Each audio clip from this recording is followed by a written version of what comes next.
Back to Daytona where the season began, but this time we make lefts and rights as we go road course racing for round 7. Good evening, ladies and gentlemen. I'm Eliza Bethel alongside Pete Ruzick. Pete, how you doing tonight? Eliza, I'm here. I almost missed it, thanks to a good old binge on a network upstairs, but I'm glad to be here. It's going to be a very, very interesting evening. First road course of the evening. First road course of the season this evening. It's going to be a lot of fun, I think. How are you? I'm doing good. We do have driver spotlights tonight, so let's go ahead and get started with that. I'm excited.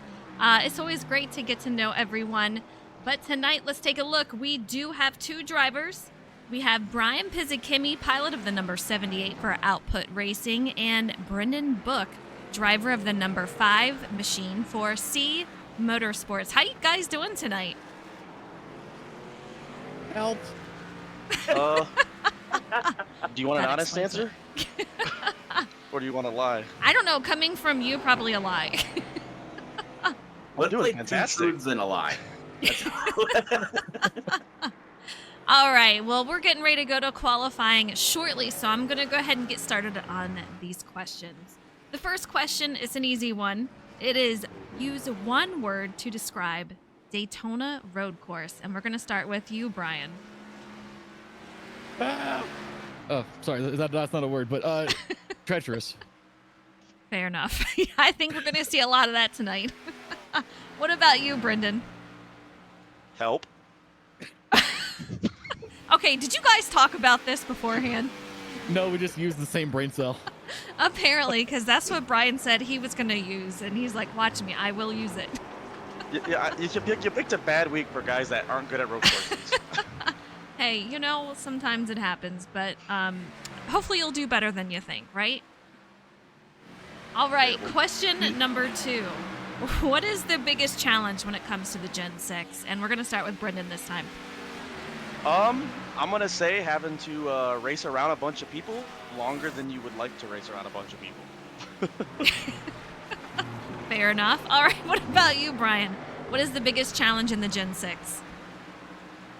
Honestly, pretty similar to what Brendan said. It's a lot of pack racing. It's a lot of being right next to people. So it's maintaining, your line and not trying to run anyone over, unless their name is Brendan Book.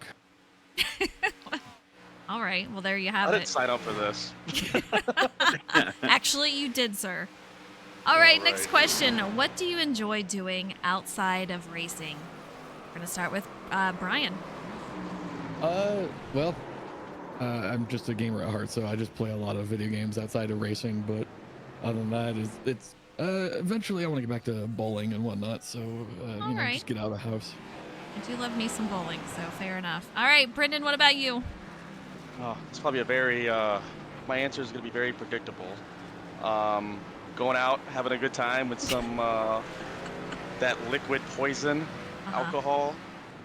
But really though, like watch sports, whether it's going to the Red Wings games, as you can see by the picture there, and things like that. So just being around a bunch of people and having a good time. Absolutely, fair enough. All right, guys, if you could race any series in real life, which would it be? And we're going to start with Brendan. Oh, that's a tough one. Honestly, I would say Xfinity Series. Those cars seem like a lot of fun. Even though I might run 35th place and be a lap car down 10 laps, I think it'd still be fun. Okay, what about you, Brian? Which series would you run? Honestly, the trucks. I kind of like them. I've been enjoying them in iRacing a lot more lately, so I think it'd be pretty entertaining. Kind of like Brendan, I've finished probably dead last, but hey, I'd have a good time doing it. That would be fun. I agree with both of you. All right, final question. What track are you looking forward to the most this season? And if we've already raced it, which was it? And we're going to start with Brian. Charlotte. Ooh, that is like the best track. I'm with you on that one. Absolutely. All right, and why? I gotta ask, why is it your favorite though? It is my favorite track. I've always enjoyed watching races and actually racing there and iRacing over the years. Yeah. Okay. All right. Same. I'm right there with you. Brendan, what about you? What's your favorite track? Oh, that's a tough one. I mean, One of my favorites, we've already raced it, Auto Club. But I mean, if I had to pick one that we haven't raced yet, honestly, I'd go with Atlanta Legacy, last race of the season. Just, the lack of grip, kind of like the same thing like Auto Club. You can run the high side, the low side. There's like many things that you can do as a driver to like make a difference. It's not just riding in line and, going all out. How you drive the car actually makes a difference. All right. That's fair enough. Yeah, definitely. That was it for our question tonight. That actually went very fast. I feel like you guys flew through that one, but it was a lot of fun getting to chat with you. And these two are admins for the SnB NASCAR series. They do an amazing job helping out. So I appreciate both of you, and thank you for letting me bug you before this crazy race is about to happen. I want to wish you luck tonight, but I don't want to give you any bad luck. I have a question, actually. What? Or it's not a question, more of a suggestion. Yes. I think me and Brian should get to ask each other a question. Okay, fair enough. What do you want to ask, Brian? No. That's loaded. I didn't think you were going to say yes. Yeah, let's do it. You know what's funny is I thought about making each driver ask the next driver spotlight for the next week a question, but I didn't want to put anyone on the spot. But since you brought it up, let's do it. Yeah. My other suggestion was have the chat think of a question, but no, I guess I got one for Brian. Brian, when's the most annoyed that you have been with me in a race? That's a loaded question. Oh boy. Good question. The answer is every week. No, I honestly I don't remember. I mean, all the weeks seem to blend together. But talk to me next week when we go back to an oval, and I'll let you know. Okay, good. So I have a goal for tonight now. Oh boy. Well, I just remembered you already called your shot. That's true. That is true. Brian, you have any question for Brendan over here? well, since he's gonna throw that at me, Brendan, when was the most annoyed you've been with me on the track? Oh, here you go. When's the last time I had to pass you? Man, Sean, I feel like we're in relationship therapy over here for drivers. Last week? The week before that? Probably Bristol. Yeah. Oh, Bristol, yeah. I mean, you're just Bristol. asking for it there. Yeah, actually, no, it's not any. Actually, yeah, I remember now. It's not any fault of Brian. He saved his tires better than I did and blew past me and then pulled away, and I was like, that's really annoying. Well, there you go. All right, guys. It was fun getting to talk to you. I appreciate it. You guys have a great night, and I would put you back in your chat, but I can't even find your chats right now, so No head on worries. down there, and worries. it was great talking to you guys. Enjoy the show. Heck yeah. Thanks for having us. We're ready. All right, take it easy. All right, Pete.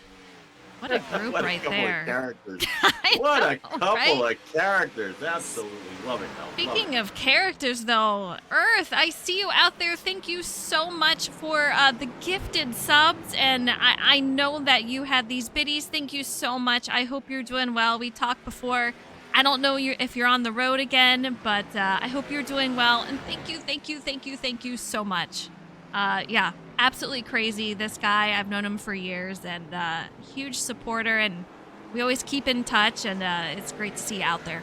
You know, Eliza, I've got a suggestion for somebody like Earth that does something like this. You know, we're still looking for sponsorship throughout the season. I think you should throw out there possibly, just a suggestion, somebody, who goes out there and throws, 5,000 bits, which is the equivalent of $50, almost about the cost of what it would be for a sponsored race. Why not give them the chance to possibly sponsor a race in their name, or the name of a small business, or the name of a loved one that's maybe passed, or something like that, something that means something to them for the cost of 50 biddies? Or you decide on what you think, but I just think, for somebody that's willing to drop $50 to support their favorite streamer, maybe they get something in return. Yeah, I mean, I'm always up to obviously support whatever it is that you do. We talk about it all the time, but we don't talk about it with viewers a lot. So that's a great point that if you wanted to I would love to give back to you guys and support it from that. So Yeah, if you guys have anything that you want me to shout out, and we can do some advertising, which brings me up to the next point. We do have a new sponsor, you guys. Really, really awesome. So I want to go ahead and bring that up. It is going to be SnB Soap Company. They craft natural handmade soaps, beer bombs, and tattoo butters that benefit your family and the planet. They're actually really cool, and I suggest if you are interested into that type of stuff, check them out. It's izzyandjsoap.com. But really, really cool company, and I'm super excited to have them on board. Yeah, but here we go to the qualifying, Pete. How about that? It flew by. Yeah, it really has. I mean, that was a great conversation to have with our spotlight drivers. Now everybody's got to go out, tackle this 12-turn road course here in Daytona. You know, everybody thinks about Daytona as the juggernaut 2.5-mile super speedway, greatest race of the year that it always tends to be. And tonight it's the same layout that the IMSA cars would race for the 24-hour race. The Garage 56 car not available, so tonight they're all tackling it in this Gen 6 car. We saw a lot of incidents and accidents and contact throughout the practice time. I'm very, very curious to see how this is going to go, but I think it's going to be a true challenge for everybody here in the Shake and Bake iRacing Gen 6 Cup Series. Yeah, you know, I always talk about turn one, lap one is always going to be a huge issue on road courses, and tonight is no different. I think we're going to see some of these drivers really overdrive it, and when you get into turn one, lap one, and you're against almost 30 other cars, you're going to run into trouble. It's just you're going to have to back it off, make sure you get down on the brakes earlier at the start here. And another huge story tonight, Pete, is tires. We don't really see this a lot in the couple of other series that we've ran on road courses, but tonight, tires are an issue. If you're over driving turn one, you are absolutely going to shred those tires, and that is going to be the biggest corner to do it in. They do have 2 sets to go throughout this race, but most of these drivers will only take 1 stop during this race.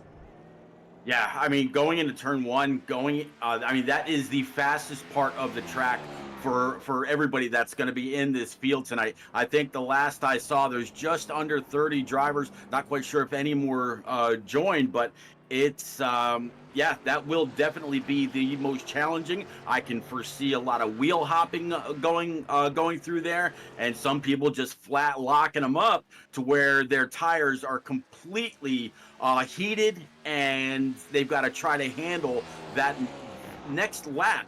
Meanwhile, trying to keep or get the temperatures down so they have some kind of grip underneath them again for the full 12 turns of this road course. We're on board Joseph Turley, and we don't even have a lap time yet down from what I'm looking at. That's how long this track is. It's about 1 minute and 46 seconds for a lap time. I mean, this is a difficult track. It's technical, and you really just have to watch your P's and Q's around this track. Pit road, even the exit of that can be pretty daunting if you're just cooking it through there. You're going to hit a wall and get some damage. So it's going to be very interesting to see how these guys maneuver through tonight. Yeah, looking at the number 13 as he's coming up through, or just after turn one, through those small S's right there, if you will. I was seeing people go through that earlier and completely lose it, just as the 13 just did. So very, very sketchy parts of the track. And the one that does it best tonight, he's going to go ahead and get it done. Good thing after qualifying, there is another warm-up session. Get a little bit more time out there, maybe adjust a little bit more, get used to the track temp, get used to the the nuances of this track. No surprise here, Matthew Opliger and Stephen Maggio in the 46s. I mean, these guys were extremely quick out there in practice before coming out here. But Jai Baxter, great time for him, a 147.03. Jordan McGraw, who's known to be really good at road courses, he has a 147.65. Luke Allen, he's going to move up to P4. He's got a 147.25. I've just been so impressed by his runs that he's had last season and again this season in a new car. Joe Berg, again, another good one. We're going to have a P7, and Louis Zader, he is out here, first time racer tonight, making his debut. He gets a P5 currently. Yeah, Louis Zader goes back to the old Xbox days when we used to know him as CGMX Rose. So good to see him out here.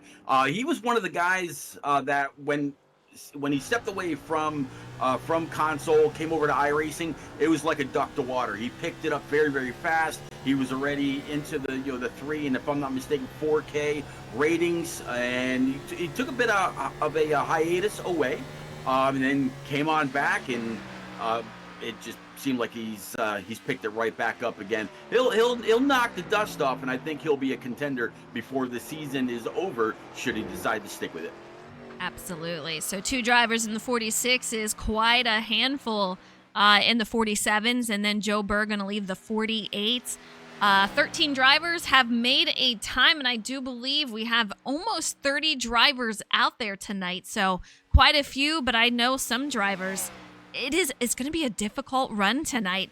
It is quite the challenge going into these corners. You really have to woe it down, back up that entry, and it's going to be very difficult to try to get that entry backed up and make sure you're not cooking the tires. Yeah, I completely agree. I mean, right now there's only 2 drivers in the 146 bracket, a few in the 147s from about P3 back to about P9. Then we get into the 148s, and then Kevin Daltor right now sitting P17. But those you just hit it right on the head. Those that take care of their tires the best, hitting their shifting points, getting on the throttle right when they've got the most amount of grip without spinning the tires. Those are going to be the ones that find themselves a little bit more towards the front when it's all said and done. Absolutely. Another thing about tonight, when you're at these road courses, consistency is going to be huge. You can be fast all you want, but if you can't stay on track and if you're really just messing with those tires, it's not going to play out in the long run. So if you can consistently stay on track, hit your marks, and go well that way, it's going to get you a top 10 pretty easily. That's just the thing you have to worry about. You can see Brian Pizzakemi. He was part of the driver spotlight. You can see him out there currently P11, kind of slideways around that last corner. And he's doing a great job so far, but he's also talked about pre-practice here, saying that it is all about consistency for him. Oh yeah, and that's something that people have been talking about in the Shake and Bake Discord all day, and that is they just want to try to keep their car on the track to give themselves a shot when it's all said and done. And that's the other thing I don't think we've really talked about is watching Honeycutt's right front just completely locked up. That tells me he's got some damage. But the incident points throughout the race. Usually on road courses, we've got an incident point limit. I think if I'm not mistaken, the last time it was 21. So I'm not quite sure what it's set up for this, or even if it is set up. But that's another thing that the drivers may have to keep their mind on throughout this evening. Absolutely. Normally we do have that turned on tonight. It is not going to be an issue. Cautions are also turned off. We will not see a caution unless that track is completely blocked, and then we will throw a manual caution. I see you guys out there in chat, Dr. DK and Sober David. I hope you guys are doing well. You guys let me know if you have a favorite driver out here. Should give him a shout out. We have quite a few drivers, and yeah, Daytona is a fun track, but in these cars is definitely going to be a challenge. But Jimmy Cocker out there, you can see him P8 currently. We have 5 new winners this season, Pete. Do you think we're going to see a repeat winner, or will we see another new one? I mean, Matt Opplinger, very, very strong. Steve Maggio right there with him. Jonathan Hernandez, Jai Baxter. Jai Baxter right now, P4. Very possible that he can get on up there Not taking anything from anybody else in the field. Brody Falliker, talking to him a little bit ago in his Discord. Both him and Dylan Robb. Brody felt pretty good about his car. Just had to be consistent, as you said. He thinks he's got a good shot this evening. Tom Harmon at 68 right now, sitting P7. Connor Cunningham right now in 10th with Lewis Zader, like you mentioned, first time here in these Gen 6 cars, back with Shake and Bake. Right now, I mean, he's got a P9 spot so far. So I think it's very, very possible. We always see those who this kind of racing, it just fits right into their wheelhouse, and they take off, and they don't miss a beat. Absolutely. All right, qualifying is over. Matthew Opliger, he does have a win this season. He got it at Auto Club. He will be on pole. Steven Maggio, who has 2 wins this season, he's going to be out there in second. So warm up for right now for 5 minutes. So these guys will have a nice warm up session to get those tires warmed up, get that layout, just reset that mind before you head into the race here. Yeah, watching a few of these guys, and they're just cutting the cones and pulling right out on track. Those that don't practice, like what the 51 is doing on his exit, those that don't follow that pit road exit, they're gonna regret it later on. Should we have more than one green flag pit stop? And if you don't practice like you race, you're losing out a little bit. But what a great night it's going to be. These guys are going to have a blast. It's always challenging, and as with every challenge, Eliza, they rise to meet it. Brendan Book, one of our driver spotlights, just slide was again through the corner, just a little too much speed and into the tires back there. But man, it's going to be a tough one. I think we're going to see several drivers that have that issue, just going too fast into the corner, not backing off the throttle soon enough, and we're going to see some damage from that. We have no fast repairs, so that is something that these drivers will have to contend with. And speaking of that track analysis, let's take a look for the Daytona road course. 35 laps tonight out here. Fast repairs, we just talked about it. There will be no fast repairs. Stages. We're going to have 11 laps for stage 1, and it will be 24 for the final stage. At the end of stage 1, at the end of lap 11, our top 10 drivers will receive 10 bonus points for the driver that finishes first across the line, and 1 bonus point to the 10th driver that crosses the line. Well, I mean, they could all try to gain max points this evening. It's all going to depend on what they can do during that one and only stage. Then when it's all said and done, Eliza, is there somebody in particular that you've got your eye on? If you, in your heart of hearts, whether it's somebody that's already won this season or maybe a new winner, who do you want to see grab that checkers tonight? I just have a funny feeling that we're going to see Maggio or Opliger get a win. I would love to see FTR driver Jordan McGraw get a win. I know he loves the road courses, and he's had some difficult times out here in the races, just not a lot of luck. But I know he would love to see it, but I don't know. My gut is saying Opliger or Maggio.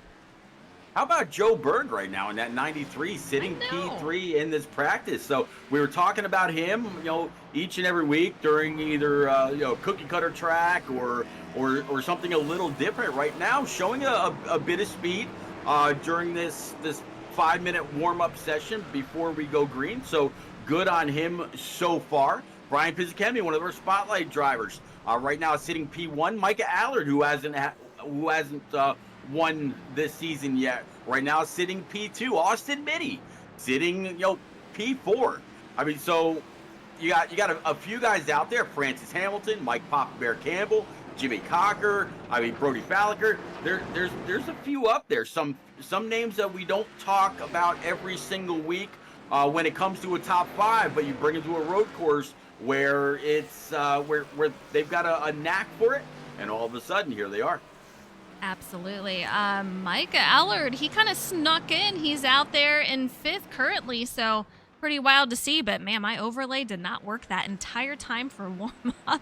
It is just now coming on. I'm just like, what is happening? But Brody Follicker out there, 147.84. Maggio in 2nd, 147.99. So, yeah, very interesting to see Micah.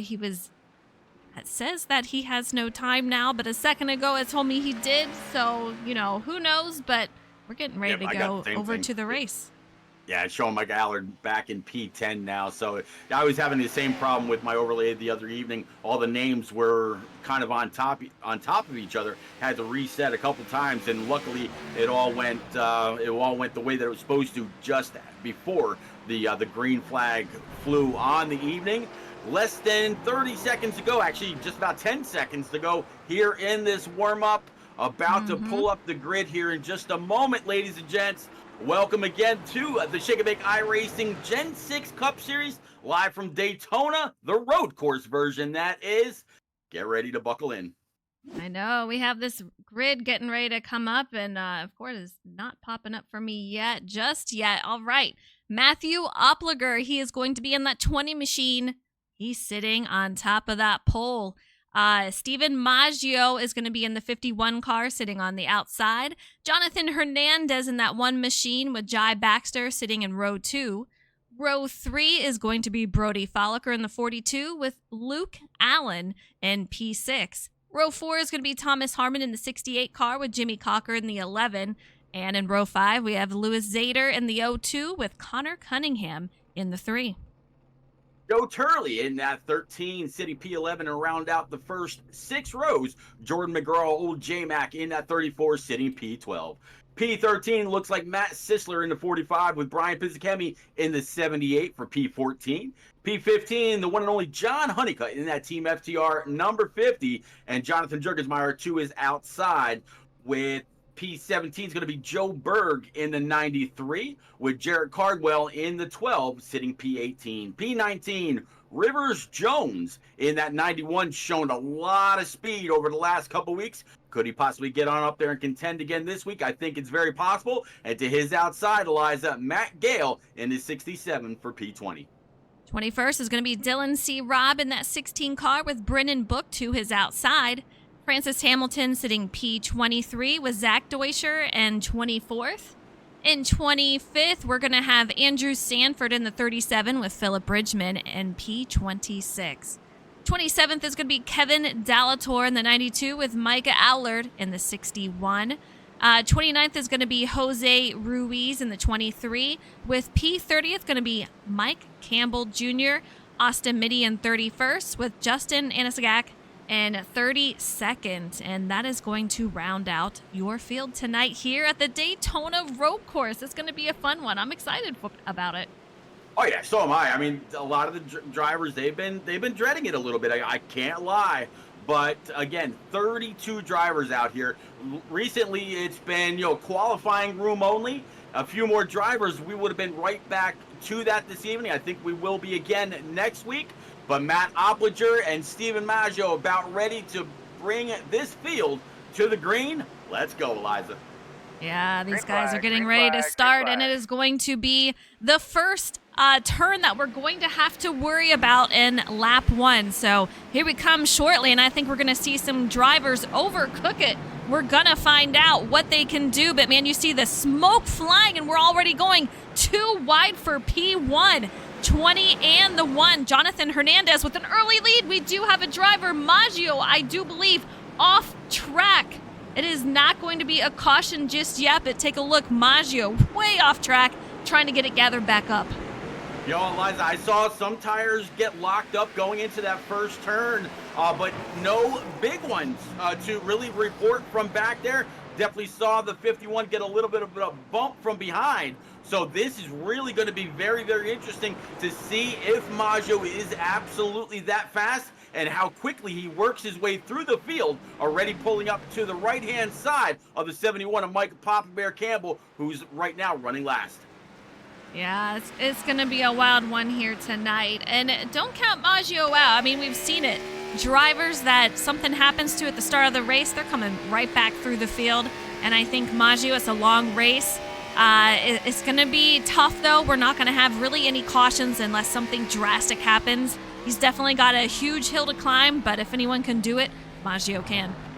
Absolutely. Right now, looks like Jonathan Hernandez up front was able to take the lead from the 20 of Matt Opliger right just now through the bus stop into NASCAR Turn 3 all the way through. And if this turns out to be the way it is, has actually seen some sparks out of the backside of that number 1. Not quite sure if he's got some damage or not, but on the right-hand side of the car, you definitely see some sparks. He's going to go ahead and lead a lap right there.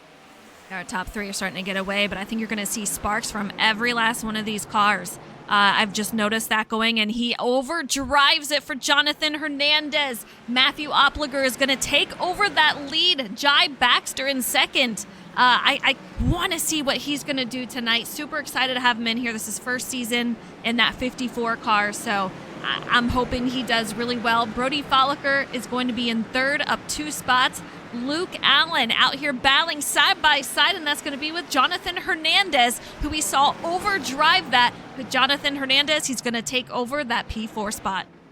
Yeah, behind Jonathan Hernandez, Luke Allen in that 7, and then Jimmy Cocker.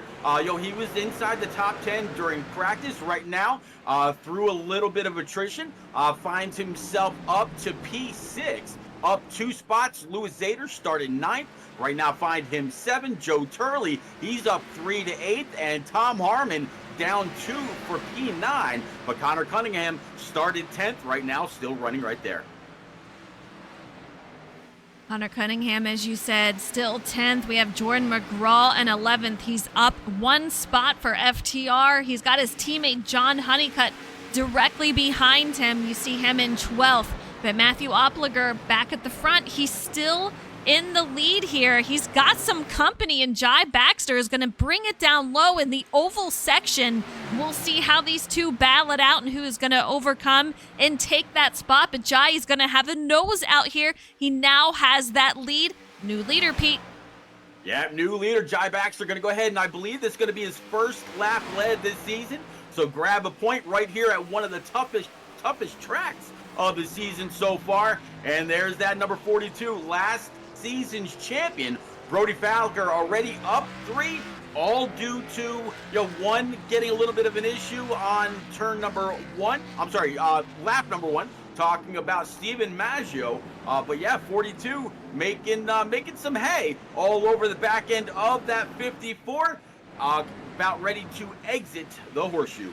Yeah, Brody looks like he is ready to take over that lead. He's just putting the pressure on that 54 machine right now, and the 20 is waiting for something to happen with these two up front, trying to take advantage if anything does. On top of each other, nose to tail, but Jonathan Hernandez trying to catch back up as we have a breakaway with the top 3 from P4 and on. Luke Allen, not too much further behind than Hernandez. I just love the runs that Luke Allen is getting. He was just doing a phenomenal job this season. I would love to see him in the booth out here. Oh, yeah. I mean, Luke Allen, he's been very, very fast, just like the 91 of Rivers Jones. But how about Brody Falker right there on lap number 2? Just coming to the completion of 3 momentarily, running the fastest lap so far, but 1:47.01. So already going shake and bake purple goes last season's champ.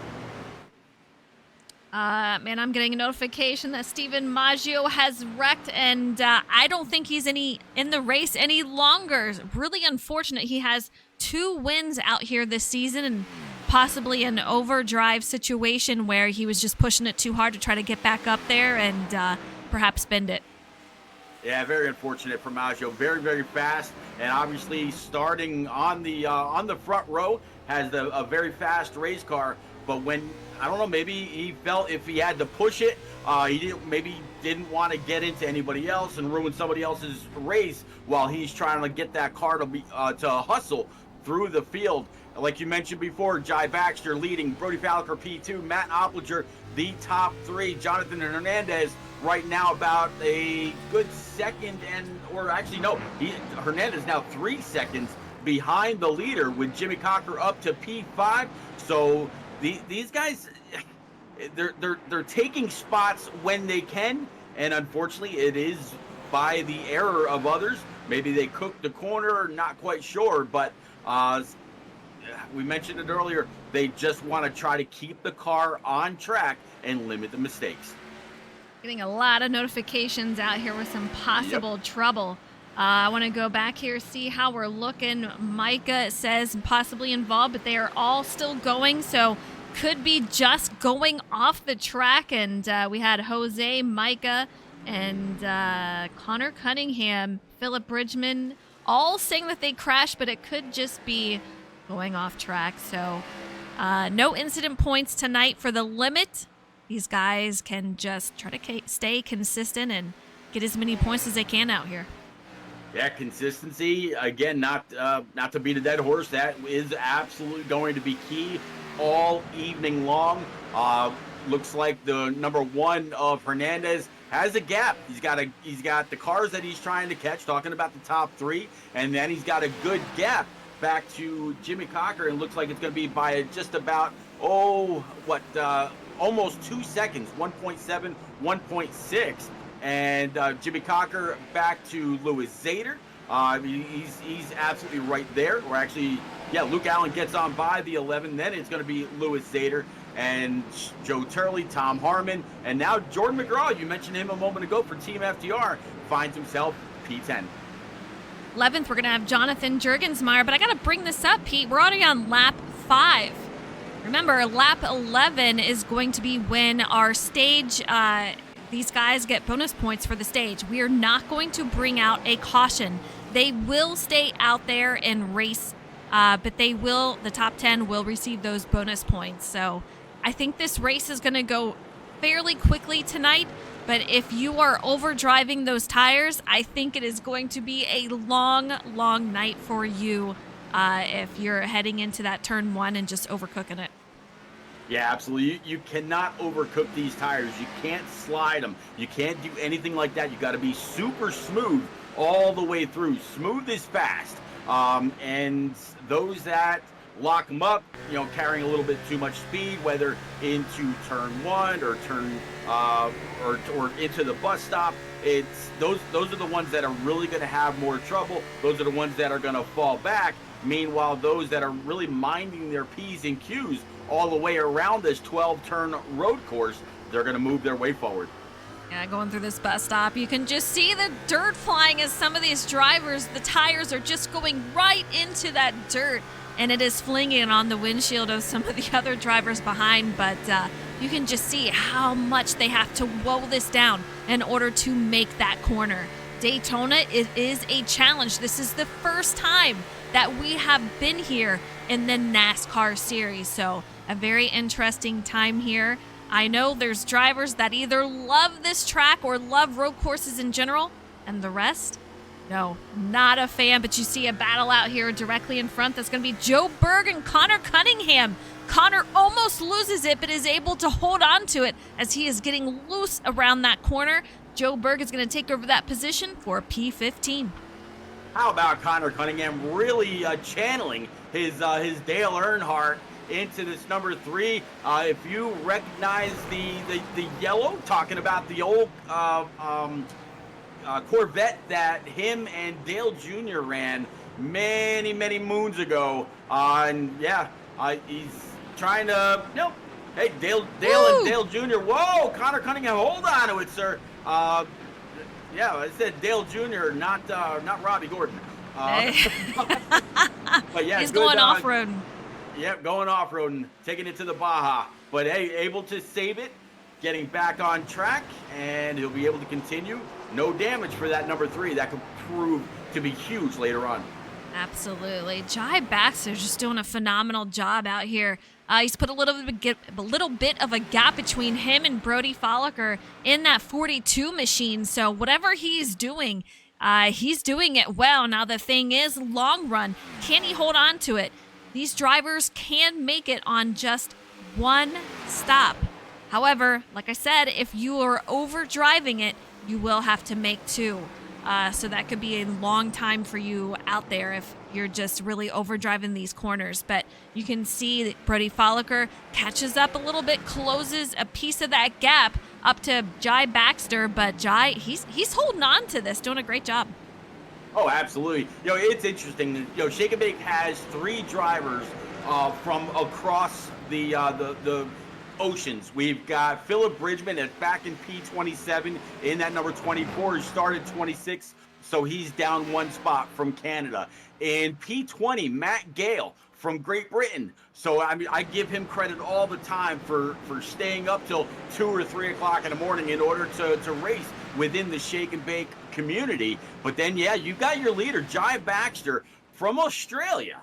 I mean, so that's actually really, really cool that Shake and Bake has absolutely gone international and bringing in some of the best drivers that are out there. Absolutely. And man, he's got some company. Brody Folliker, he has closed that gap and they are nose to tail. Brody, he looks like he is just going to try to maybe dive it in there coming up to this kink right here. I don't know if he's going to make it happen. Yeah, he's just going to stick in behind on this bus stop and finish out the rest of the oval. We'll see if he's got enough momentum coming out of this exit. It's all going to depend on that, but he is losing a little bit of time. So Jai Baxter, he's got a great time entering that bus stop and on the exit. Yeah, he gained a ton of time over the 42 of Brody Folliker in and out of that bus stop. I mean, so much so, he went from having the 42 hot on his tail to getting, 2 or 3 car lengths going into turn number 1 right now. Brody Folliker, very, very fast. Again, talked to him earlier in Discord. He felt pretty comfortable, and so far, P2, he's showing that comfort level. Yeah, he seems to do really well on these road courses, and tonight is no different.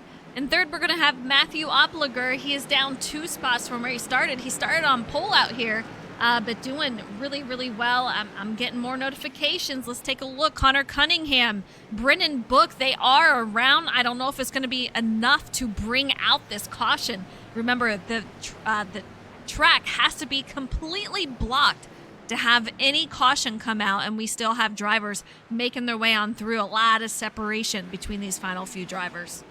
Yeah, Connor Cunningham, Kevin Dallator, Philip Bridgman, Francis Hamilton.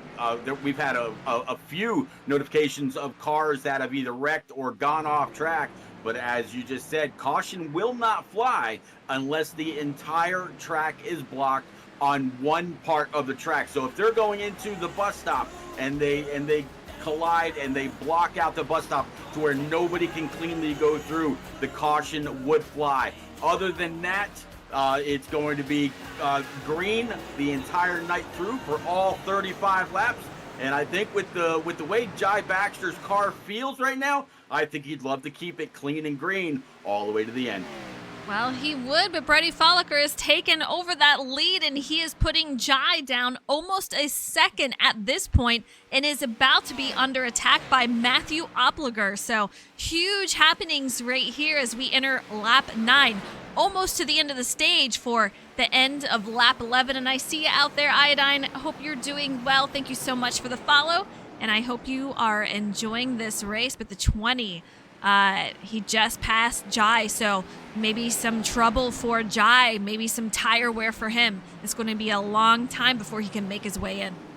Yeah, I completely missed that pass. Not quite sure how that all happened. But yeah, here comes the 20. Not quite sure if the 42 threw it in, maybe into a braking zone or what may have happened. But yeah, Jai Baxter right now back to P3. He could also be trying to save a little bit, Eliza. Just cool off his tires, be there for the long run. Like we just mentioned, more than likely this race will go green all the way to the end.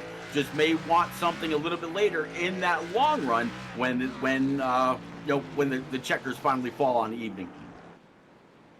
Brody Folliker still in that lead. We'll see if Opliger is able to close that gap. Currently just sitting under a second and a half to P2 for that 20 car. But these guys starting to get a little bit more spread out. We did have very, very tight battles out here. But yeah, definitely a little bit more of a gap. Jimmy Cocker out here at P5. Luke Allen in 6. he has kept his position throughout this entire race. Louis Zader is going to be in 7th. He's gained 2 spots. Thomas Harmon in 8th and Rivers Jones 9th. Joseph Turley is going to round out our top 10 so far. Yeah, Jordan McGraw right now up 1 spot, sitting P11 in his Chevrolet. Right behind him, you're going to find Jonathan Jurgensmeyer in that 00. He up 4 spots to P12, and then a little bit of a gap back to Matt Sisler in that 45. He started 13th. That's still right where he rides. John Honeycutt started 15th, right now running 14th, so he's up a spot. Joe Berg in that 93, rounding out the top 15, up 2. Jarrett Cardwell in that number 12, fighting it out with Francis Hamilton in the 48. That's going to be a battle for P16. P18, we mentioned him a little bit ago, Matt Gale in that 67, up 2. P19, up 5.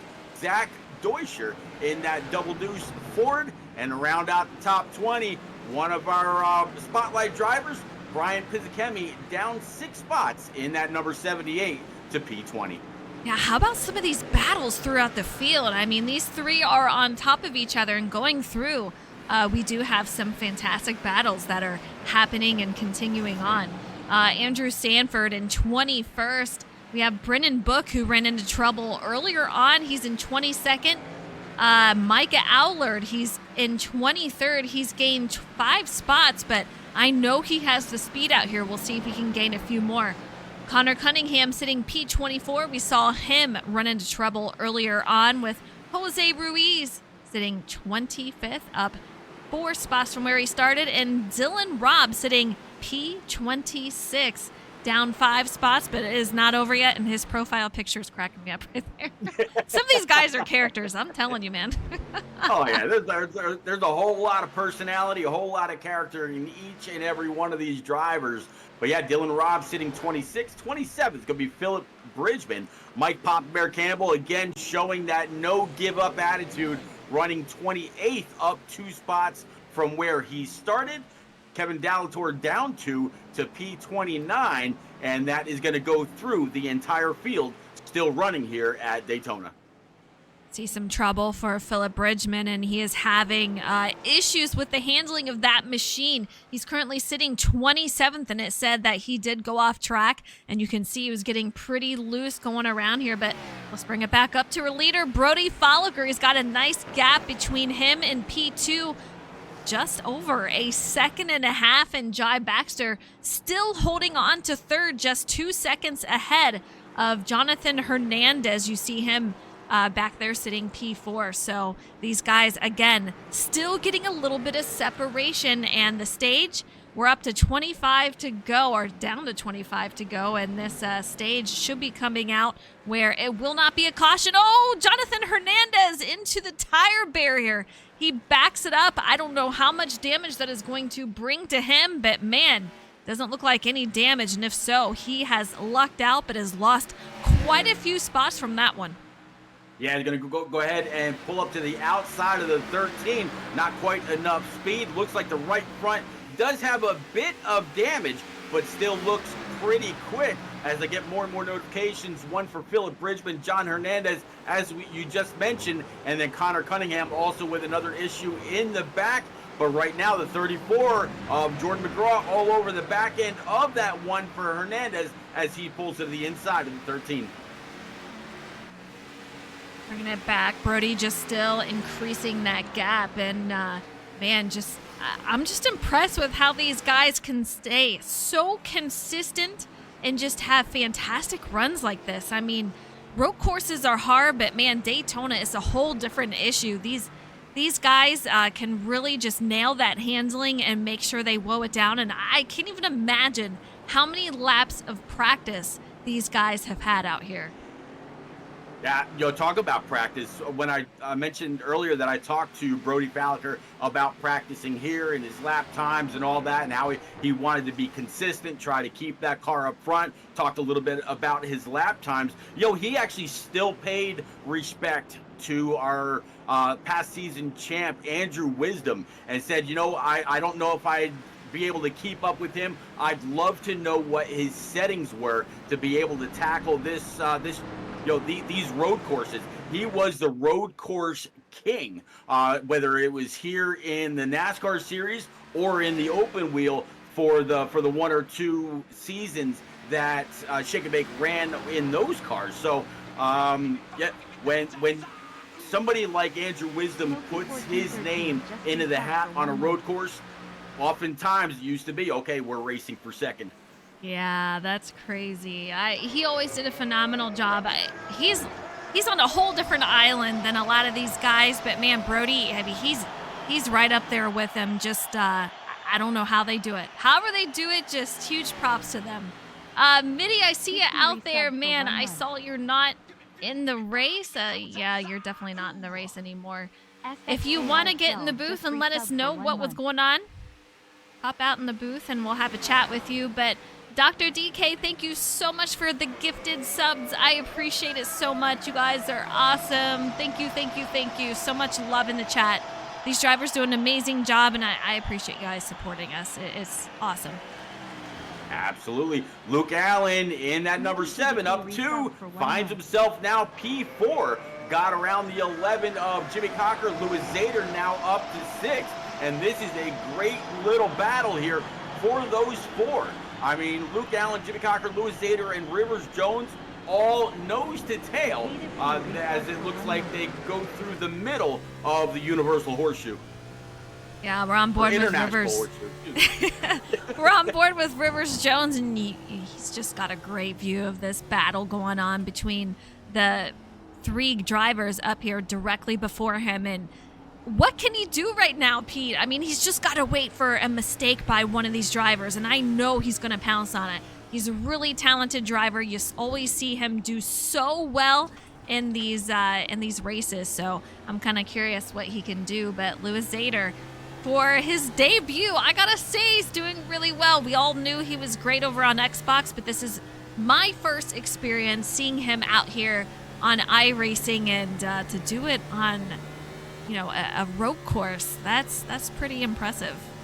Yeah, I really believe that before the season is out, we'll be talking about Louis Zader as a threat to win a race. Obviously, he's missed a whole bunch of races already this season. He wouldn't be eligible for any kind of championship. It would be very, very doubtful that he'd actually be able to make up the amount of points on the rest of the consistent drivers throughout the season anyway. But mark my words, at some point we'll be talking about him joining us in the booth for post-race interviews, possibly grabbing a win here in season number 5. How about Tom Harmon finds himself in that number 68 Frozen machine right now, sitting P8. He's been kind of creeping up on this pack of 4 as they battle through. Yes. And they were almost 3 wide, Pete. Absolutely insane. Yeah, they've absolutely been getting after it, and they've been putting on a great show. Man, oh man. I mean, just going 2 wide, almost 3 wide on this road course. Luke Allen, it looks like he's just a man on a mission. I mean, he's just saying, let me at him. And it looks like Rivers Jones, he was able to make a couple of passes within a short amount of time. So these guys, again, I don't know how they're doing it, but man, fantastic racing by them. And if you guys, I see out there, Dr. DK, if you guys can give him a follow, let's show him some love. Let us know what kind of content you do. I know you're out there on iRacing. Let us know what else you stream, and be sure to give him a follow. There you go. That is one thing about all these communities, whether on Twitch or YouTube or whatever.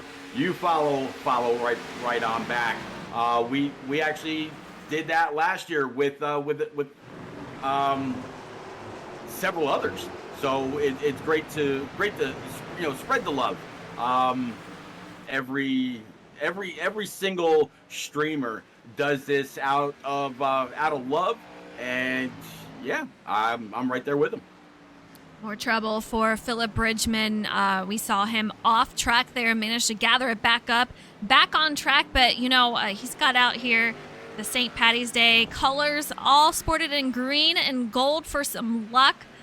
Let's hope that he has a bit more luck and can gain a bit more spots back. He's right where he started, which is a good thing. Hasn't lost anything.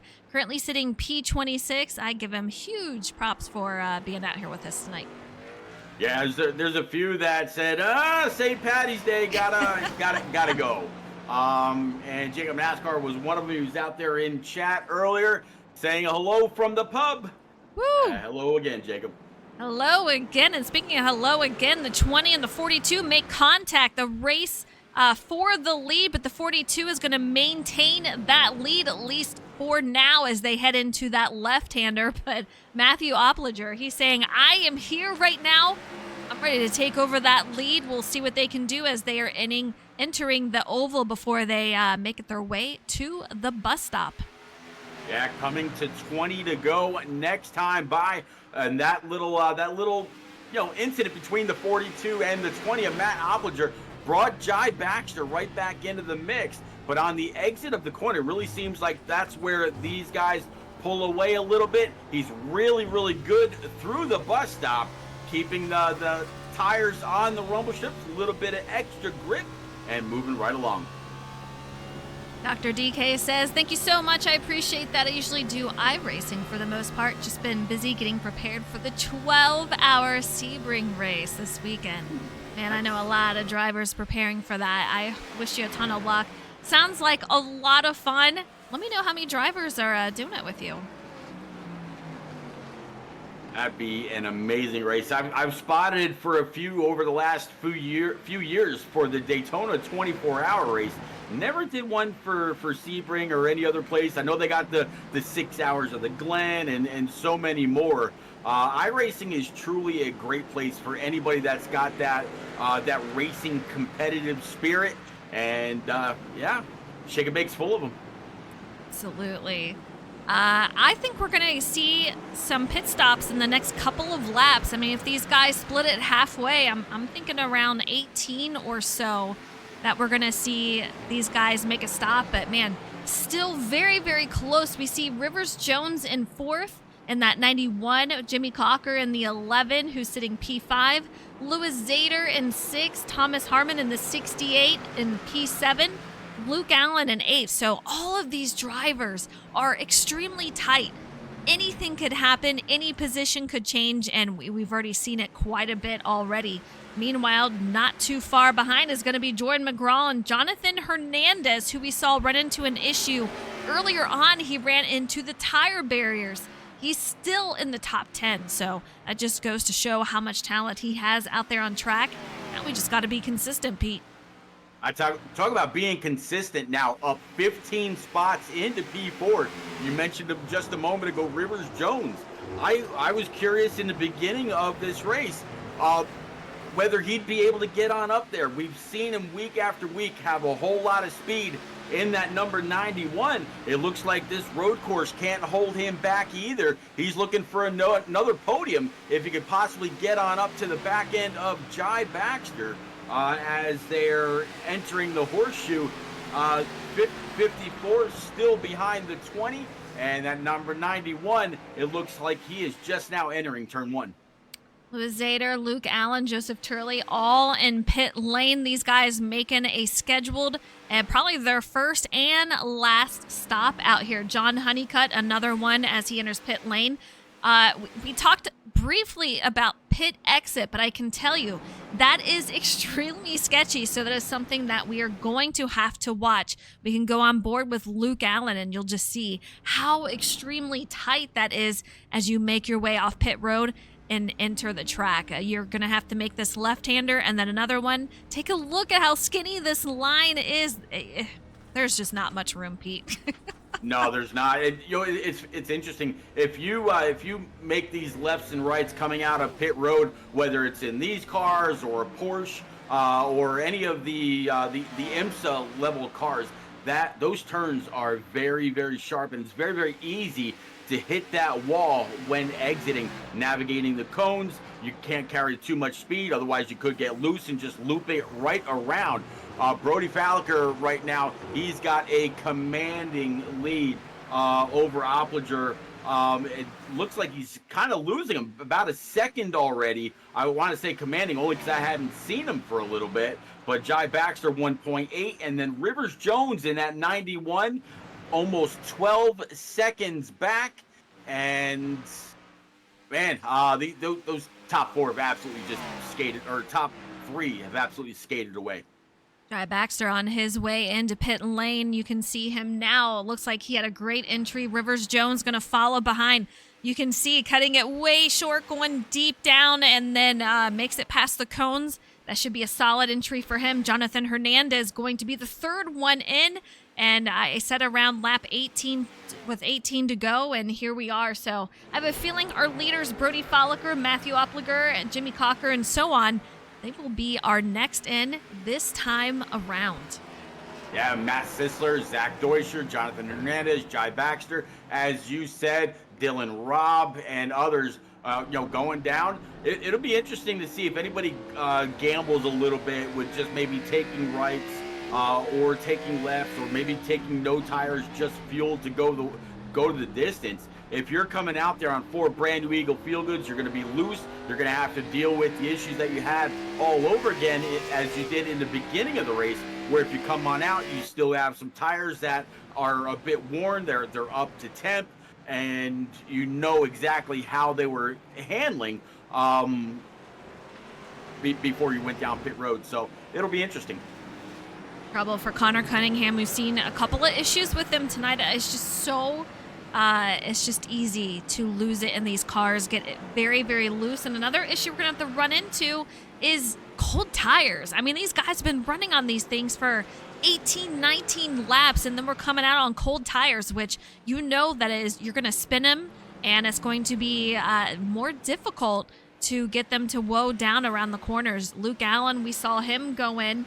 He has come out, and he is on those cold tires, but seems to be handling it well. Meanwhile, it looks like Joseph Turley had some issues. Let's take a look. He's on track. Micah Allard, he is coming off a pit lane, so we're going to see him re-enter the track. He's P25. Yeah, looking at some of these drivers and their pit times, I'm seeing most in the 14 to 15 second bracket. That tells me that everybody will be coming out with those cold, unused Eagle Feel Goods, and we'll have to try to build up that pace all over again.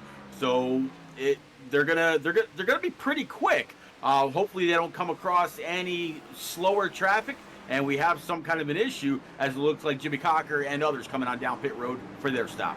Yeah, Matthew Opliger is on his way out, currently sitting 7th and 8th and falling as he is trying to make his way out this long pit lane. Brody Folliker, he is still out, but I have a feeling, I keep saying this though, but I would assume that he's going to come in shortly. I know we're going to have Matthew Opliger on those fresh tires. They will be cold tires, but they are fresher and they will have a better lap time. So now is the time for the remainder of these guys to come on down pit lane. But Thomas Harmon going to be in second, Jordan McGraw in third, and Jonathan Jurgensmeyer, he's going to gain 12 spots, sitting P4. Yeah, those top 4 that you just mentioned, Falliker, Harmon, McGraw, and Jurgensmeyer, none of those guys yet on pit road. Jai Baxter and Matt Opliger, they have been both in the 14-second bracket for their stops. Joe Berg, Matt Galen, Brian Pizzakemi, all within the top 10, also not yet gone down pit road. A little bit further back, about P16, Andrew Sanford, Sanny, has not yet gone down pit road, neither has Jose Ruiz in that Team FTR number 23 car. For the most part, everybody else has gone on down within the top 15 as the 42 enters pit road. Yeah, he's on pit lane and does a fantastic job getting there. So our leader down pit lane, Thomas Harmon, going to follow. We'll see if Jordan McGraw is going to be right behind him down pit lane. It's going to be close, though. And Dr. DK says 3 other drivers, so a total of 4. First endurance race. So that is one you won't soon forget. I hope you guys have a blast. I'm sure you will. Whatever happens, happens. But that is one that you won't forget. No, not at all. I remember all 4 of my 24-hour races. Had a blast each and every time. Great camaraderie between the drivers, all with their different stints and all talking about the different adjustments that can be made, each on how to get in and out of the car fast. whether they needed tires, what the stints were. So much goes on into an endurance race, and it just builds those bonds even more.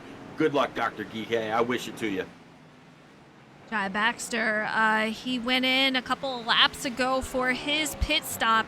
He is out there sitting P3. Jordan McGraw has yet to go in along with Jonathan Jurgensmeyer. I have a feeling we'll see these drivers go in this time around. We'll see what happens. Jordan making his way out onto the oval section, heading into the bus stop. Jonathan Jurgensmeyer is about 6.5 seconds behind Jai Baxter on those fresh tires, quickly catching up with Matthew Opliger right on the heels, and we saw him going a couple of laps ago also. Brody Folliker going to be out there in P5. He was just the leader, has those fresh tires, Pete. Absolutely. Joe Berg right now is sitting P6, up 11 spots, and right behind him is the 54 having some kind of an issue. He's going to have to, I believe, slow down to possibly serve a penalty, but completely blew the bus stop. And down on the apron, having to let a lot of cars go. So yeah, having to slow on down to take that penalty. Very, very unfortunate for the 54. Was very, very fast in the first half. Man, it's just so devastating to see for these guys that have such a great race. Jordan McGraw, our leader, is going down pit lane. That's going to put Matthew Opliger out on the lead.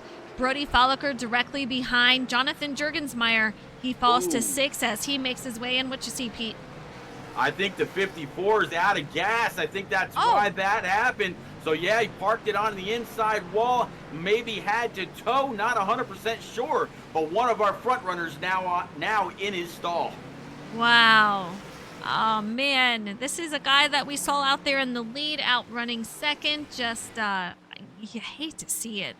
I can't tell you how many times, Pete, that I've run into trouble with the iRacing gods who short-fueled me. We talk about this. Yeah. Hopefully that wasn't the case, but man, it is brutal when it happens. And for me, it happened a lot, so I had a friend help me out to just change that actually in the coding.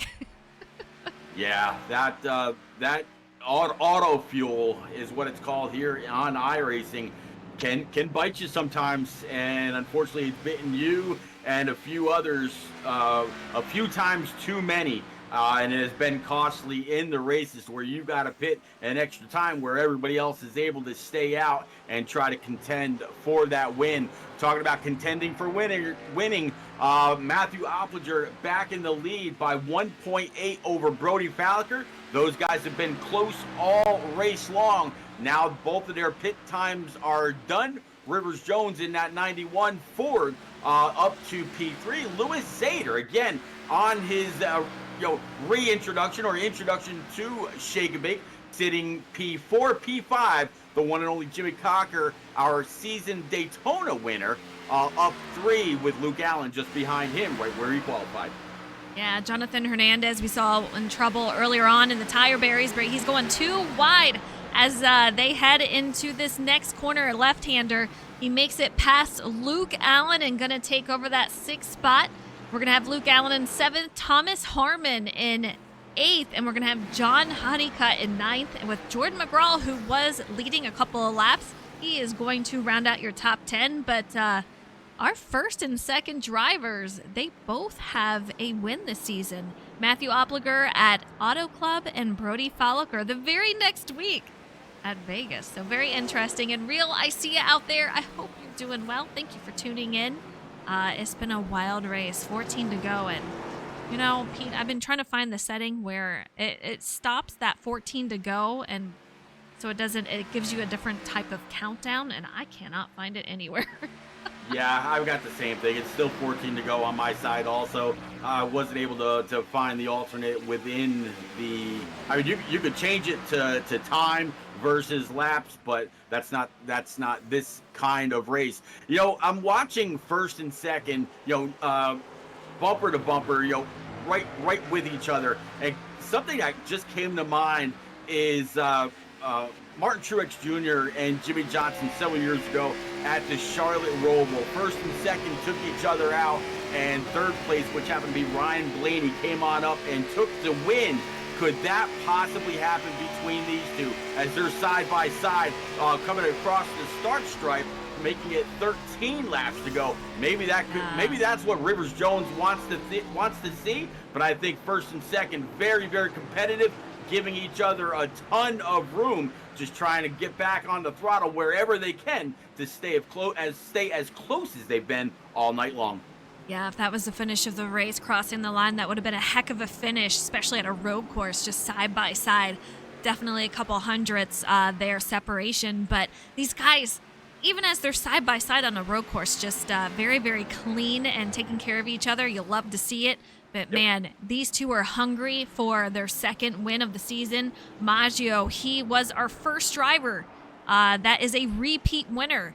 I'm curious, are we going to see one of these two take it, or will Rivers Jones gather up his first win of the season? Or will we have Mr. Debut, Louis Zader? Will he come on up and take that over? But with a 12.5-second gap between the leader and him, that one's going to be quite the challenge. Yeah, I think pretty much Mr. Jones, Mr. Zader, and Mr. Cocker all have to really hope, since they're closest to this pair that have absolutely just pulled away. The Jai Baxter so far this evening was the only other driver that really showed the same amount of speed, same pace, same ability to keep the tires under him lap after lap. But this 20 and this 42 still continuing to duel as the 42 now pulls to the outside, tried a little bit of side draft, then went up the hill. They are yet again side by side, and it looks like the 42 may have a little bit of an advantage. Wow. But the 20, I don't think the 20 is going to let him turn into turn one. I don't know if I'd want to go too wide at this spot right here as we're trying to come around the corner, but man, going into turn one, nice crossover. Huge power move right there. That 42 is going to take over that lead with 12 to go. What a move, but you know Matthew Obliger, he is not going to just hang that one up. He's going to try again. These two going for their second win of the season. And, man, we still got a while to race out here. It is a road course, and with these lap times, we still got some time. Yo, you termed that perfectly. That was an amazing power move by the 42 to really outbrake the 20, getting into the corner, able to turn under him, get up close to that wall, come up through that mini S's. And now the 42 is the prey, the 20's the hunter, just hoping that the 42 will make a mistake. But as the 20, trying to hold the 42 off, has he burned up any bit of his tires that he's going to need here now later in the race? 12 coming to 11 laps to go. The 42's in charge. Yeah, let's take a look on board with this 20, Matthew Obliger. You can see him woeing it down. Lap time of 1:49.26 on that last one, and these guys have lost about 3 seconds since they have gone in, but man, battling back and forth, just absolutely incredible. You can see him making his way back onto the last part of the oval here. We're going to be past the start-finish line shortly for 11 to go, and man, incredible racing, incredible night. These guys, just so much talent. You can see Brody just trying to keep him out of his draft as he heads into turn one.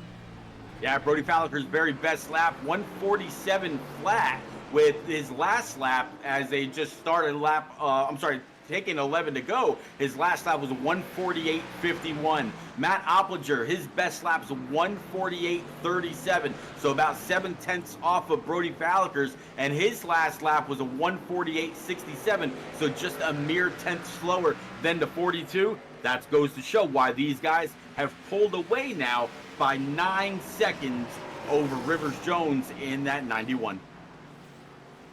This guy is still extremely close. We have so many different packs out here. I want to kind of take a look, and let's go over to P4. It's going to be Jimmy Cocker. He's kind of on his own little island, but then you take a look at Louis Zader. He's got Jonathan Hernandez, who is right on him. So these two could be changing positions relatively quickly. That one car is getting on the heels of Louis Zader right there.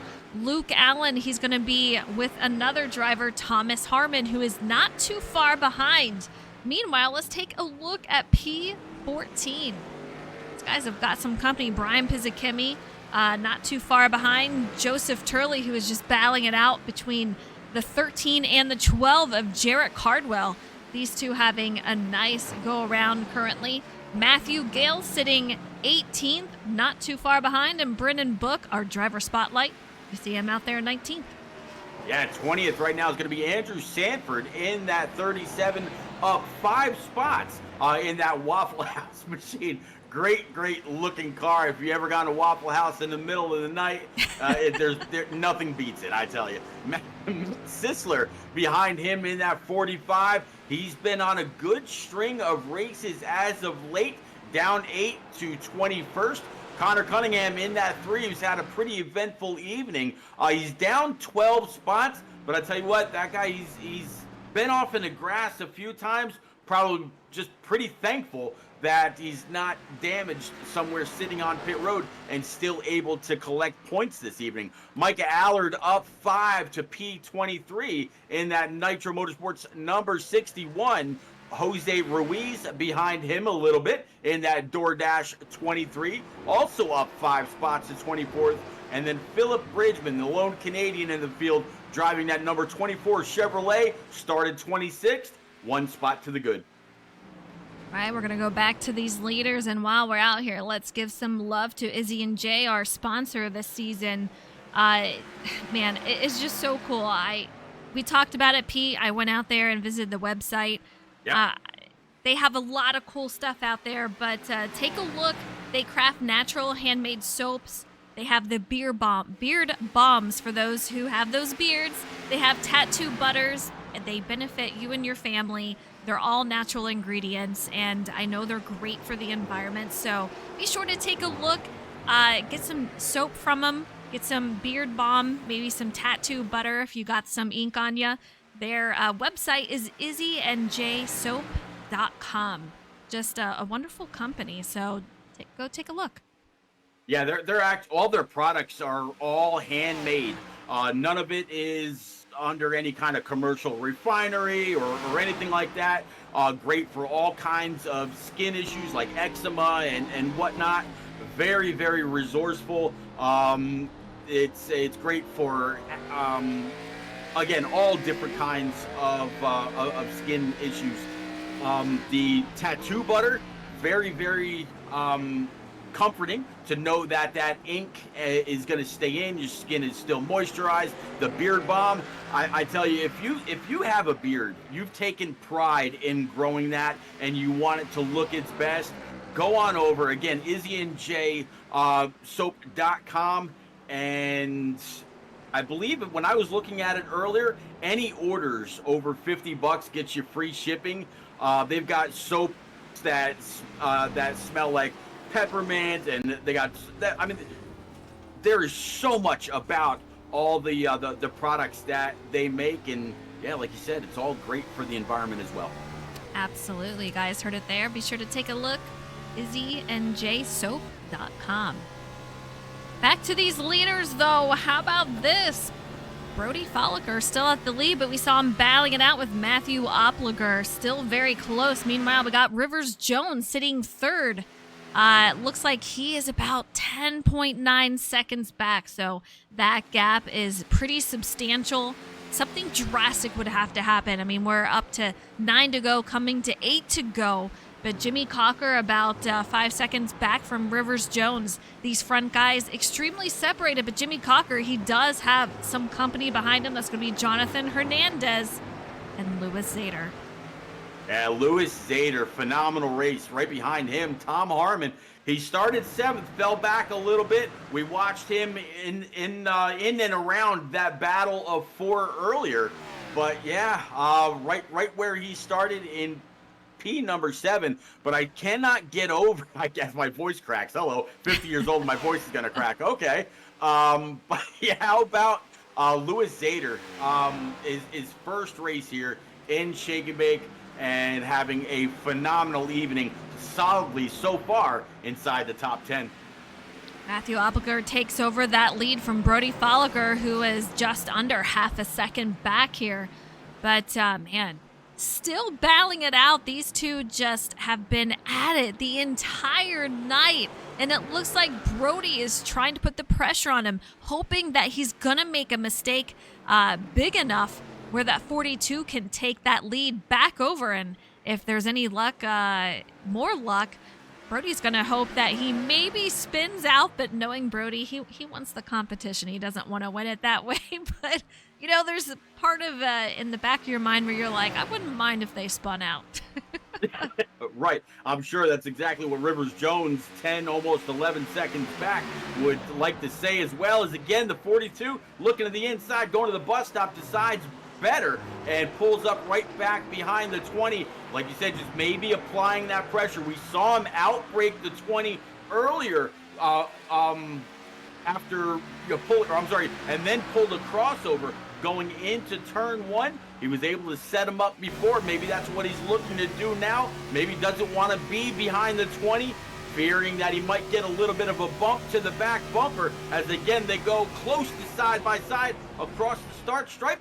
Lucky 7 laps to go. 20 going to cut it down right in front of that 42. Not enough momentum, but he overdrives it. Brody's going to take over that lead. The 20 not in a lot of trouble from that one, except he lost the lead, but he's still going to be putting enough pressure on the 42 where the 42 has to maintain this consistency, and he cannot give up that lead. But man, what a battle for these drivers that are trying to capture their second win for season 5 here in the Gen 6 cars. Just absolutely phenomenal racing. Just really, really fun to watch these guys out here. Yeah, absolutely. Both of them kind of cooked it a little extra going into turn 1, but that's just their competitive level this evening. Both of them really pushing each other throughout the entire 12 turns of this course. 42 is able to get back in the lead, seeing a little bit more tailspin out of that number 42 coming off the corners than I do the 20. 20 might just be biding his time, trying to keep the tires cool to try to attack within the closing laps.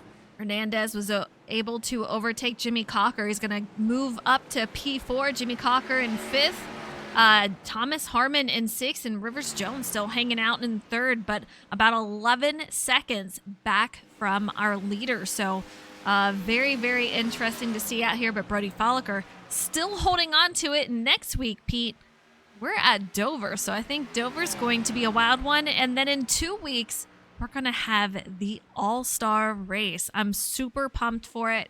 It's going to be at Texas. We'll have a vote for the driver that will make it in, but these drivers that have won will come out with the details. But man, it's going to be exciting. Yeah, I tell you, one guy that's absolutely excited about all this is, I think, that number 1 of Hernandez. We saw him, as you mentioned a couple times, get into the barriers, lost a bunch of spots, and has had to race his way back on up. Now cracking the top 4. Next one he'd be looking for is going to be Rivers Jones, but that's a good 6 seconds away from him. I would have really liked to see what Maggio would have been capable of had he been able to stick out the race. I really think the competitive fires within Hernandez has really helped him solidly drive back up inside the top 5. Yeah, the situation with Steven Maggio just absolutely heartbreaking. I mean, you know, he was one of my picks to perhaps win tonight. That would have been his second win if he did so.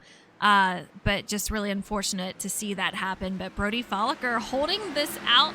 He does have a win.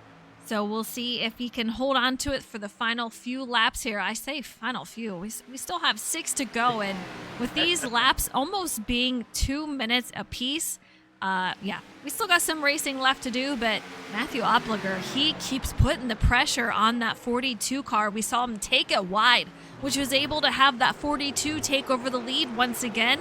It's just going to be a battle to the finish line, I think. I tell you, if that 42 of Brody Folliker was hoping to get a great race in and then go on out to the pub or do whatever he wanted to do to celebrate St. Patrick's Day, he's going to have more of a reason to. The same thing if Matt Opliger is able to get up back on by that 42. Right now, again, nose to tail, 5 laps to go, Eliza. News from one of our drivers, Jai Baxter, who just had a phenomenal run and had to bring it in. He says that somehow his pedal cable came underneath the pedals, came out. He said, I don't even know how that's physically possible, but that's what happened to Jai tonight. So some technical difficulties and just, again, another heartbreaker for a driver who just had a phenomenal run. Yeah, that absolutely, that's not great news whatsoever. Very, very unfortunate. Every now and then we do hear about, somebody's wheel turning off or pedals becoming, disconnected and whatnot. And it unfortunately happens at some of the most opportune times for some of these drivers. So very unfortunate for him. Had a solid race, right inside the top 3, right along with the 42 of Brody Falker and the 20 of Matt Oplinger. Had the same pace as them, and those 3 were absolutely scooting away from the rest of the field, which, oh, by the way, 11, almost 12 seconds now back to the 91 of Rivers Jones. It's safe to say these 2 up front will be battling amongst themselves to see who's going to take the checkers at the first road course of the season. Yeah, still another close battle between Jonathan Hernandez and Jimmy Cocker, but that gap is starting to increase just a little bit. Meanwhile, we do have Jonathan Jurgensmeyer, who is got some company behind him. Louis Zader currently sitting P9, and Jordan McGraw just a little bit behind those guys.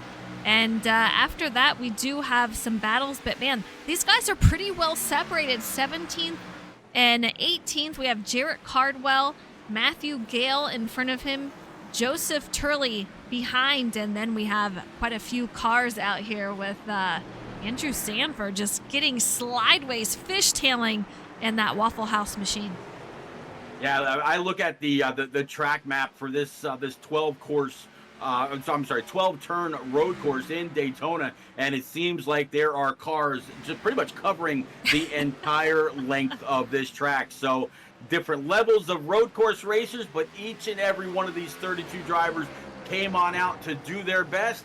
So far, it's going to be between the 42 last season's champ of Brody Falker and Matt Oplinger. Like you said, both of them going for another win in this season so far. But man, what a race this has been. And like you said, 4 laps to go. I'll tell you what, that 20 car really sends it into those corners. I'm kind of wondering if tire wear might be an issue coming to the final few laps. I mean, he is just really sitting it in there, trying to see if there's a gap to take. You can see him on that high side. I don't know if he's going to have enough momentum heading into this bus stop up here, but looks like he might try and take it. Yeah, he might try to take it if he can get to that left rear, or the right rear rather, of the 42. Might be able to, side draft him a little. That's usually something that we're talking about when we're running the 2.5 mile high speed, high banked part of this track. And so far, maybe trying a little bit there, just not quite far enough down. They are pulling back side by side. They're going to come to 3 to go this time. 42 on the inside. Is he going to be able to get it there? Or will the 20 outbrake him, taking a move from the 42 and then cross him over? Both of them wowing him up into turn 1. This is where the 20 overdrove it a couple laps ago, but he holds on to it, and they are still too wide. Now the 42 had a little bit of a nose out, but that 20 with huge momentum coming through the corner. He's going to take over that lead. Brody Falker going to fall to second. It is not over yet. We're going to see these guys do this all over again several times within the next couple of laps even. A couple laps ago, I mentioned that I was starting to see the 42's back end step out just a little bit, but not so much from the 20. I think that's absolutely where it was showing right there. The 20's able to get back in the throttle just a little bit before the 42. 42 not quite as hooked up as he slides off into the rumble strips just a little bit. 20 now trying to win this one. 3 laps to go, coming to 2. The 42, though, still right there as the 20 steps out just a little bit, getting up onto the high banks. Yeah, we'll see if Brody Falker can close down that gap again.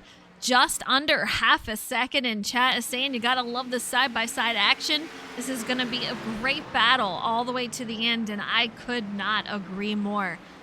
Rivers Jones, man, he's on his own little island, just trying to enjoy bringing this home. He's closed that gap a little bit, not enough to do anything, but comfortably be on podium. Jimmy Cocker still has company, just having that pressure. These guys keep switching back and forth.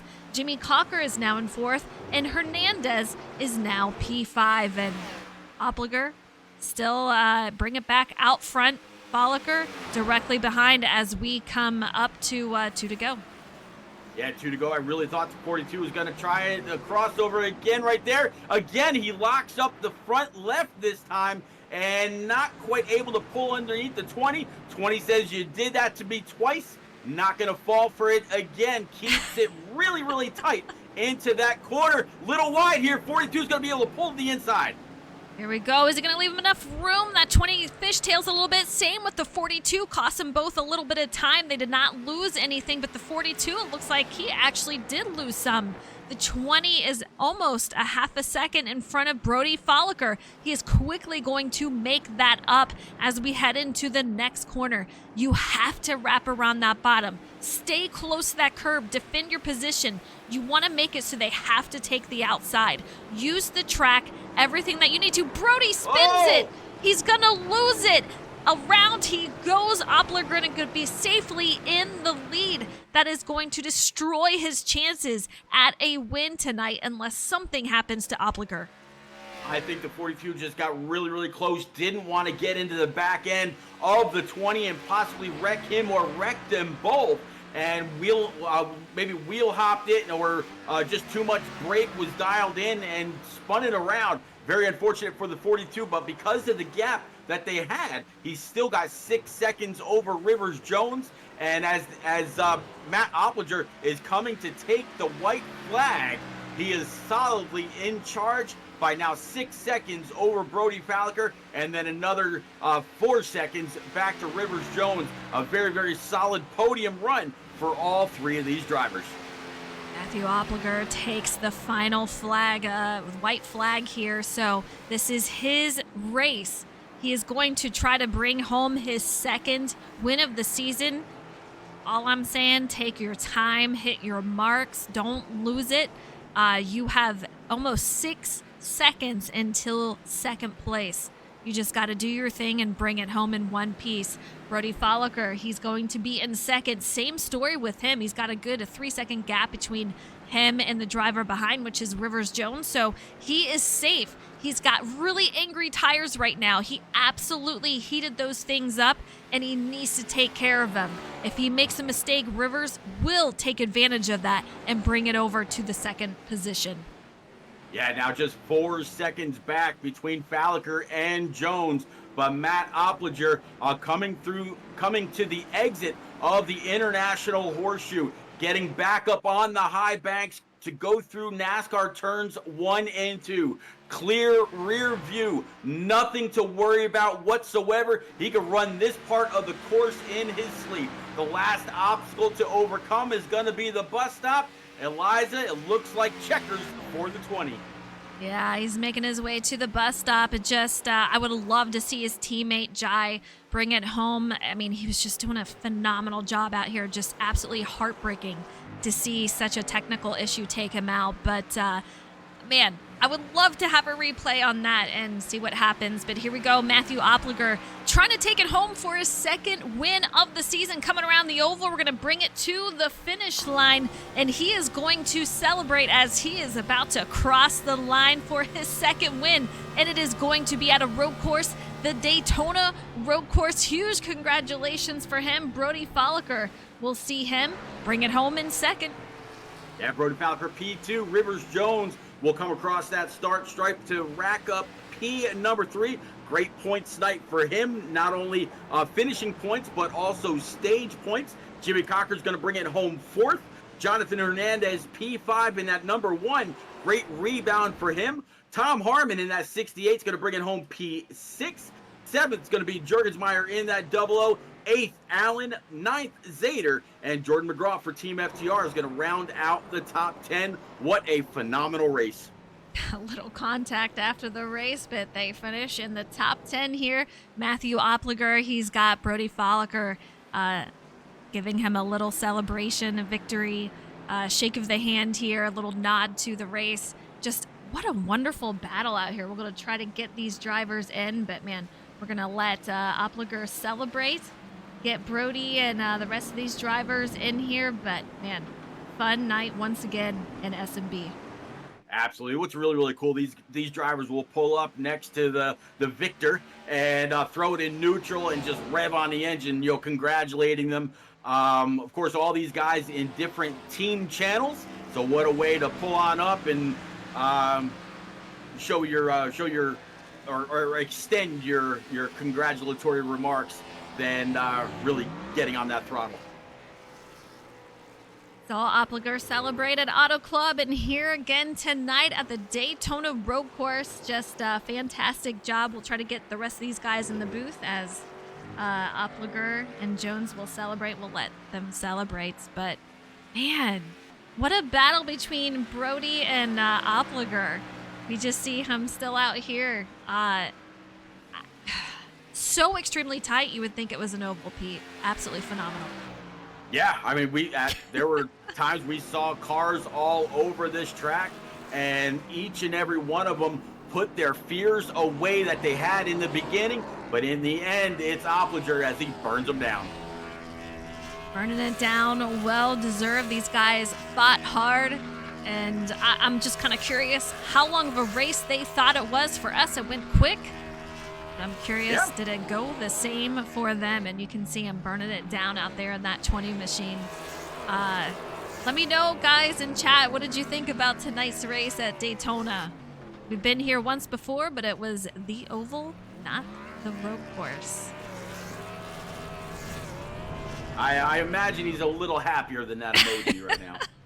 I think so, but that's a good way to put it, man. I'll tell you what. Matthew Opliger, it's Eliza. How you doing out there? Doing very good. I bet you are. Those battles were intense. Take us through just going back and forth with Brody and how you managed to get it home tonight in one piece and in victory lane. Yeah, it was me and Brody once again. It seems like it's always like these races, I'm going for the win, but I don't know. I just felt like I was better in the braking zone, especially turn one than him, and we were giving each other little bumps. It was fun. I just knew whoever got the better exit off the bus stop was probably gonna win. We were just so tight. It's really good. Now we saw you. You finished right where you started here. So, what's the most important thing about when you come to this road course? Is it saving the tires, keeping position? What is it for you? Mostly just track position and just finding a comfortable pace that you can do lap after lap after lap. But I didn't think I was gonna get pole tonight. I saw Maggio in practice. He did like a 46.0, and I was just praying I could get like a top 5 starting position. But I don't know. Thankfully, I got first somehow, so got to control the pace at times and just run my own race. If there is another race that you could get a win at this season, where do you think that would be at? I don't know. Probably Old Atlanta or something with 750 horsepower. Darlington, maybe. Fair enough. Fair enough. But man, what a fantastic run tonight. You did an awesome job, and it was really fun watching you battle it out there for the lead and then for the win. Yep. Thank you, guys. All right, Pete, we got Brody Folliker. Man, a terrific run. Let's have a chat with him. Brody, it's Pete. Phenomenal run, man. I got a chance to talk to you while hanging out in your Discord earlier today. You're running some practice laps well before the practice opened up this evening. That just goes to show the commitment that you've got to try to run well. And as last season's champ, it's no surprise. Here you are, phenomenal battle with Opliger all night long.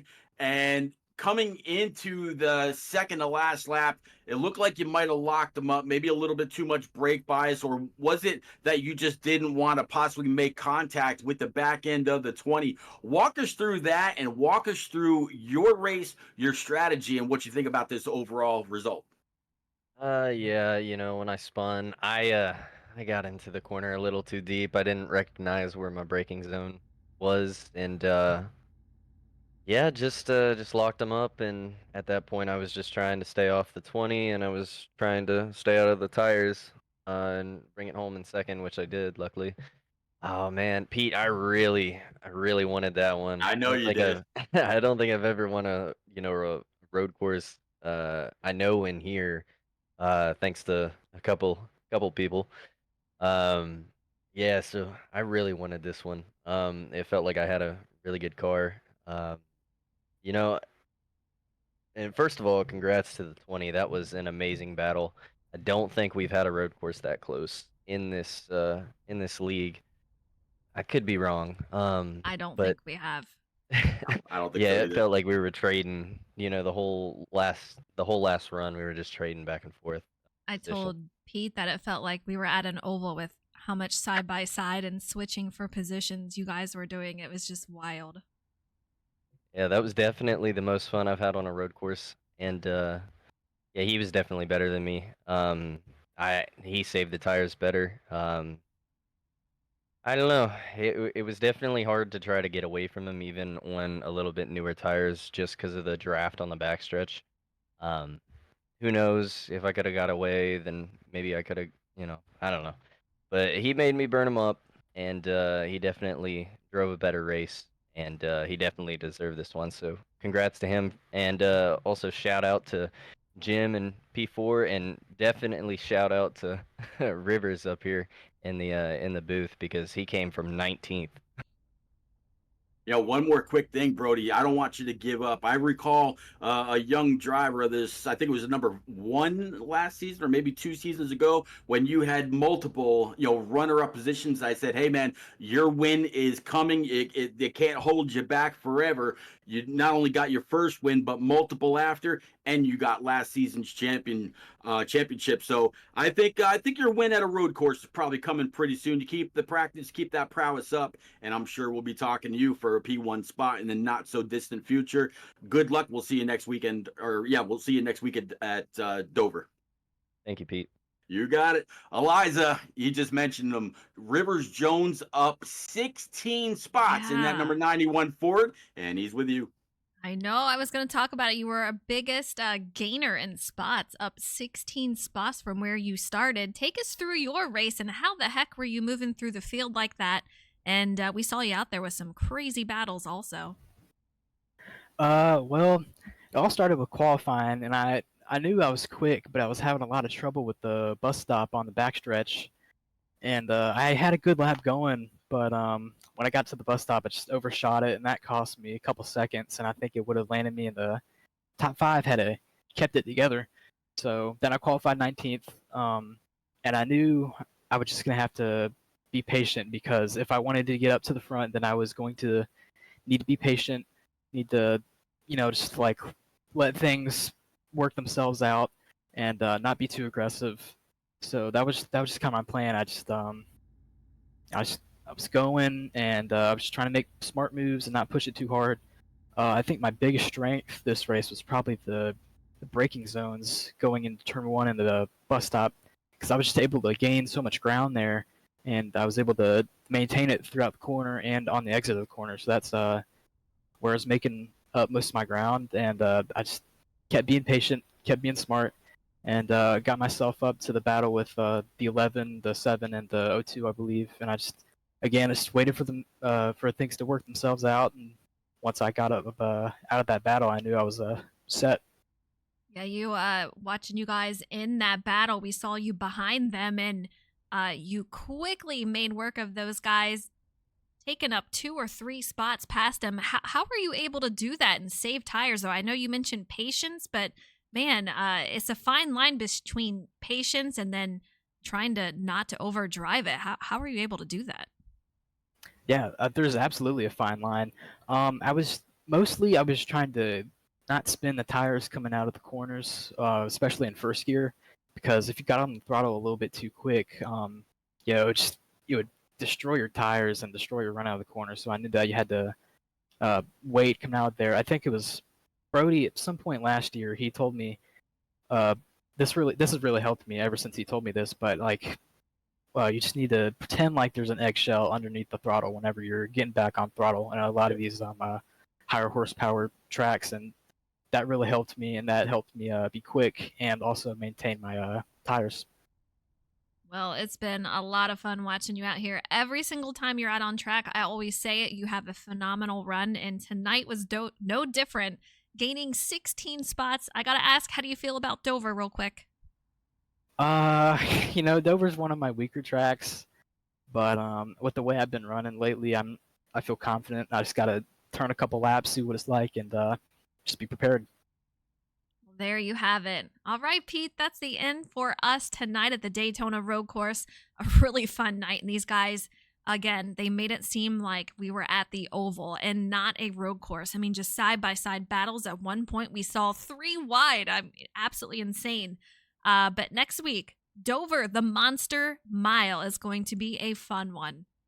Yeah, Miles the Monster usually has a big appetite. It is what's called a self-cleaning track, where usually anything that happens on track, everybody kind of, or any wrecked cars migrate down to the bottom. So we'll have to see how that works out, but cannot wait to get to Dover. Should be a great show around that 1 mile concrete oval. We'll see you guys next week. Same time, same day, next Monday, 8:15 p.m. Eastern Time. Take it easy, guys.